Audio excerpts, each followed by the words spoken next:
കേരളത്തിലെ ഒരു ഇടതുപക്ഷ സ്ഥാനാർത്ഥി മോദി സർക്കാരിന്റെ പദ്ധതികൾ ഉയർത്തിക്കാട്ടിയാണ് വോട്ട് തേടുന്നത്. സ്വന്തം മണ്ഡലത്തിൽ താൻ കൊണ്ടുവന്ന പദ്ധതികളായാണ് അദ്ദേഹത്തിന്റെ വർണ്ണാഭമായ ബുക്ക്ലെറ്റിൽ മോദി സർക്കാരിന്റെ ജനോപകാര പദ്ധതികളെ ചിത്രീകരിച്ചിരിക്കുന്നത്. കേട്ടിട്ട് വിശ്വസിക്കാൻ കഴിയുന്നില്ല അല്ലേ?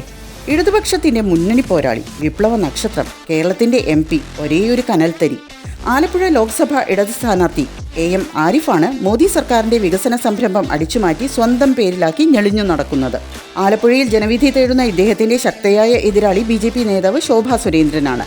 UDF നേതാവ് KC വേണുഗോപാലാണ് മറ്റൊരു സ്ഥാനാർത്ഥി. AM ആരിഫ് തന്റെ പ്രധാന നേട്ടങ്ങൾ കാണിച്ചിരിക്കുന്ന ഹൈലൈറ്റ് ബുക്ക്ലെറ്റിൽ കേന്ദ്ര പദ്ധതിയിൽ ഉൾപ്പെട്ട ദേശീയ വൈറോളജി ഇൻസ്റ്റിറ്റ്യൂട്ടും എറണാകുളത്തിനും ആലപ്പുഴയ്ക്കും ഇടയിലെ റെയിൽപാത ഇരട്ടിപ്പിക്കലിന് 2660 കോടി രൂപ അനുവദിച്ചതും ആലപ്പുഴ കായംകുളം റെയിൽവേ സ്റ്റേഷനുകളുടെ നവീകരണ പദ്ധതിയും ആലപ്പുഴ ബൈപ്പാസിന്റെ പൂർത്തീകരണവുമെല്ലാം ഉണ്ട്. കേന്ദ്ര സർക്കാർ പൂർണ്ണമായി ഏറ്റെടുത്ത ഈ വികസന സംരംഭങ്ങളിൽ പ്രാദേശിക MPക്കോ എന്തിന് കേരള സർക്കാരിനോ പോലും യാതൊരു പങ്കുമില്ല. മോദി സർക്കാരിന്റെ ജനോപകാര പ്രവർത്തനങ്ങൾ സ്വന്തമാക്കാനുള്ള സ്ഥാനാർത്ഥികളുടെ ഓട്ട മത്സരത്തിൽ അങ്ങനെ ഒന്നാമതെത്തിയിരിക്കുന്നു AM ആരിഫ്.